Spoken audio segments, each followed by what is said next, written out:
രാമായണത്തെ പറ്റിയുള്ള പ്രശ്നോത്തരിയാണ് ഇന്നത്തെ എൻ്റെ ചെറിയ വീഡിയോ. അപ്പോൾ നമുക്ക് ചോദ്യത്തിലേക്ക് കടക്കാം. വസിഷ്ഠൻ്റെ പത്നി ആരായിരുന്നു? ഉത്തരം അരുന്ധതി.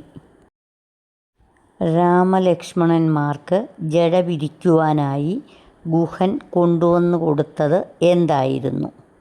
ഉത്തരം വടക്ഷീരം. ചിത്രകൂടം വിട്ടുപോയ ശേഷം ശ്രീരാമൻ ഏതു മഹർഷിയെയാണ് സന്ദർശിച്ചത്? ഉത്തരം അത്രി മഹർഷി.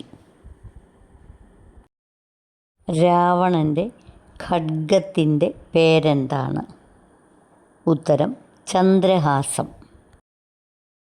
കബന്ധമോക്ഷാനന്തരം രാമലക്ഷ്മണന്മാർ എവിടെയാണ് എത്തിച്ചേർന്നത്?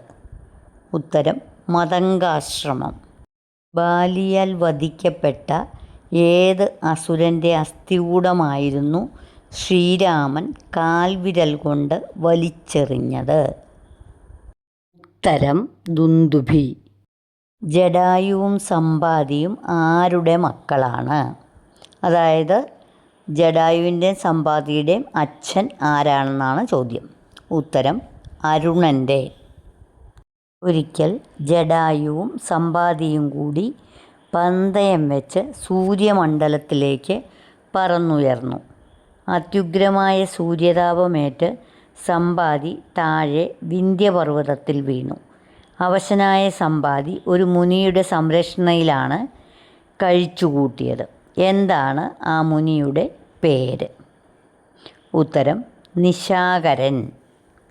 ഹനുമാനോട് ഏറ്റുമുട്ടി മൃത്യു വരിച്ച രാവണപുത്രൻ ആരായിരുന്നു? ഉത്തരം അക്ഷകുമാരൻ.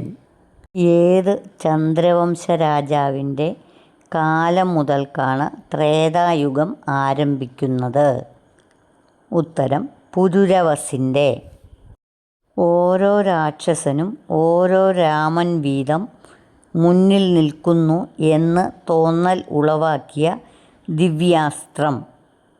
ഉത്തരം ഗന്ധർവാസ്ത്രം. ഈ അസ്ത്രം രാമനും രാവണനും മാത്രമേ ഉപയോഗിച്ചിട്ടുള്ളൂ.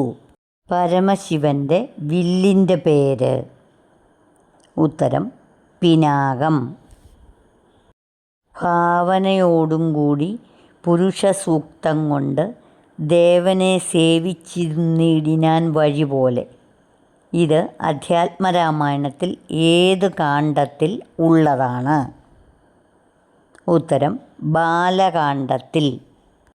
രാവണന് ദിവ്യമായ വേൽ സമ്മാനിച്ചത് ആരായിരുന്നു? ഉത്തരം മയൻ.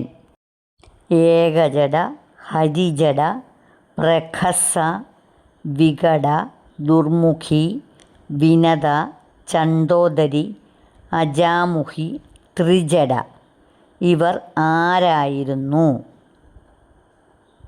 ഉത്തരം അശോകവനിയിൽ സീതയ്ക്ക് കാവൽ നിന്ന രാക്ഷസിമാർ.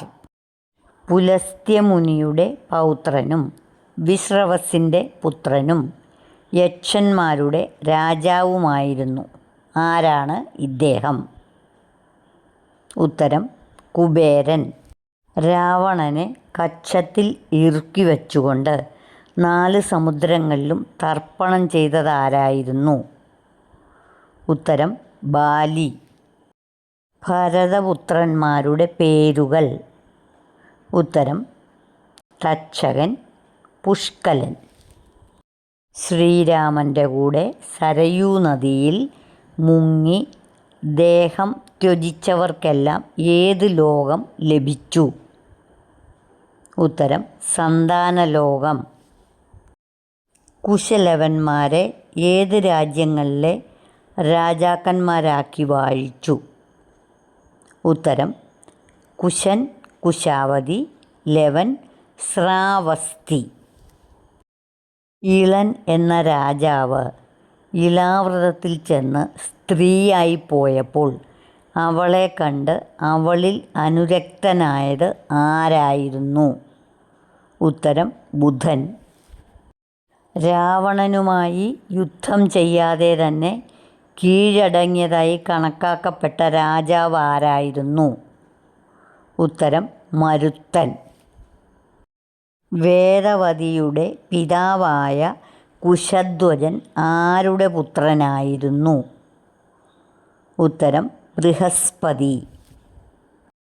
ആരുടെ തോളിലിരുന്നാണ് ശ്രീരാമൻ രാവണനോട് യുദ്ധം ചെയ്തത്? ഉത്തരം ഹനുമാൻ്റെ. ശ്രീരാമ പട്ടാഭിഷേക ചിത്രത്തിൽ എത്ര പേരുണ്ട്? അവർ ആരൊക്കെയാണ്? ഉത്തരം 11 പേരുണ്ട്. 1 ശ്രീരാമൻ, 2 സീതാദേവി, 3 ലക്ഷ്മണൻ, 4 ഭരതൻ, 5 ശത്രുഘ്നൻ, 6 ഹനുമാൻ, 7 സുഗ്രീവൻ, 8 വിഭീഷണൻ, 9 ജാംബവാൻ, 10 അംഗദൻ, 11 വസിഷ്ഠ മഹർഷി, അതായത് അഭിഷേകം നടത്തുന്ന കുലഗുരു. അവസാനത്തെ ക്വസ്റ്റ്യൻ കൂട്ടുകാർക്കുള്ളതാണ്. ഇതിൻ്റെ ഉത്തരം അറിയാവുന്നവരെ കമൻറ്റ് ബോക്സിൽ രേഖപ്പെടുത്തണമെന്ന് അപേക്ഷിക്കുന്നു. ചോദ്യം ഇതാണ്: അഹല്യയുടെ പുത്രൻ ആരായിരുന്നു? അതിന് ഞാൻ ഓപ്ഷൻ പറയാം. ഗൗതമൻ, ശതാനന്ദൻ, ജനകൻ, ലക്ഷ്മണൻ. ശരി ഉത്തരം അറിയാവുന്നവർ കമൻറ്റ് ബോക്സിൽ എഴുതുന്നതിനോടൊപ്പം എൻ്റെ ഉഷസ് വേൾഡ് എന്നുള്ള യൂട്യൂബ് ചാനൽ സബ്സ്ക്രൈബ് ചെയ്യുകയും അതിന് അടുത്ത് കാണുന്ന ബെൽ ഐക്കൺ അമർത്തുകയും ചെയ്യണമെന്ന് അപേക്ഷിക്കുന്നു. Thank you.